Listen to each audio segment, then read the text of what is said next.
Hello everyone, class 9th NCERT Maths, exercise 2.2, question number first. Find the value of the polynomial 5x minus 4x square plus 3 at.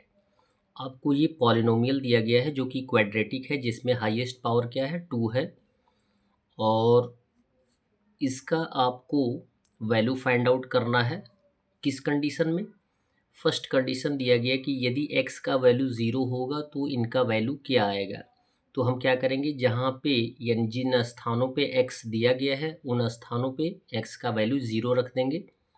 तो दिया गया 5x minus 4x square plus 3 दिया गया है।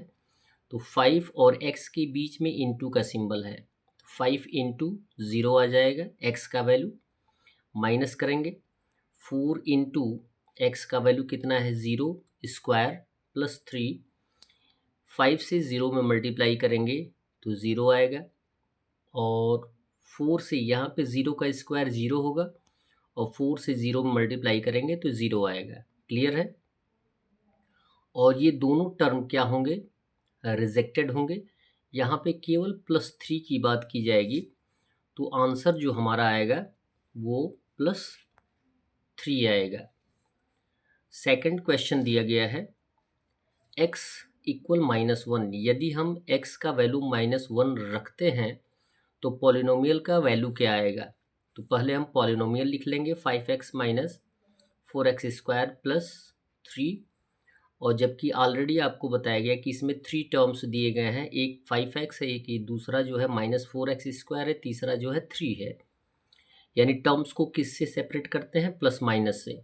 यहाँ पे 5x जो दिया गया है वो मल्टीप्लिकेशन के फॉर्म में 5 इंटू एक्स, तो 5 इंटू एक्स का वैल्यू हो जाएगा -1, हमने सेपरेट कर दिया। फिर माइनस का सिंबल देंगे, 4 इंटू एक्स का वैल्यू -1 रखा जाएगा और पावर 2 और प्लस 3।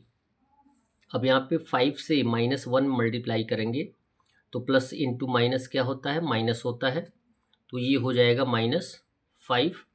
और फिर यहाँ पे -4, यहाँ पे यदि किसी भी नेगेटिव टर्म को इवन टाइम्स मल्टीप्लाई किया जाता है तो आंसर पॉजिटिव होता है। यानी -1 इंटू -1 कितना हो जाएगा? +1। 2 टाइम्स हमें मल्टीप्लाई करना है, और +3 ऑलरेडी दिया गया है। क्लियर है? अब यहाँ पे जो टर्म है वो मल्टीप्लाई का ही है, -5 सेम रहेगा, फिर -4 इंटू 1 मल्टीप्लाई कर देंगे तो -4 ही आएगा, +3। यहाँ पे 2 इंटीजर्स दिए गए हैं, तो -5 -4 जो आएगा वो -9 आएगा, +3।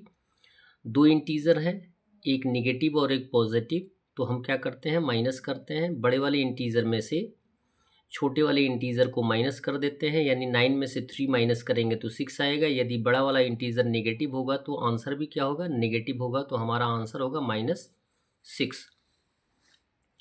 थर्ड टर्म दिया गया है इफ़ x इक्वल टू, यदि हम x के स्थान पे 2 रखते हैं तो polynomial 5x minus 4x square plus 3 का वैल्यू कितना आएगा।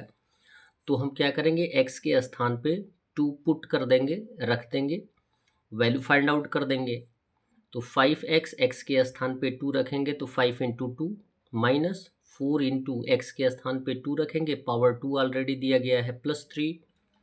5 इंटू 2 10 हो जाएगा, -4, और 2 को 2 टाइम्स मल्टीप्लाई करेंगे तो आएगा 4, यानी 4 इंटू 4 प्लस 3।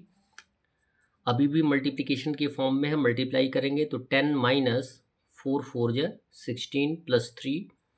अब दिखाया ही गया है कि कौन कौन पॉजिटिव है, तो 10 पॉजिटिव है और 3 पॉजिटिव है, तो 10 प्लस 3 कितना हो जाएगा? 13 माइनस 16। हमारे पास 2 इंटीजर आया, एक नेगेटिव और एक क्या है? पॉजिटिव है।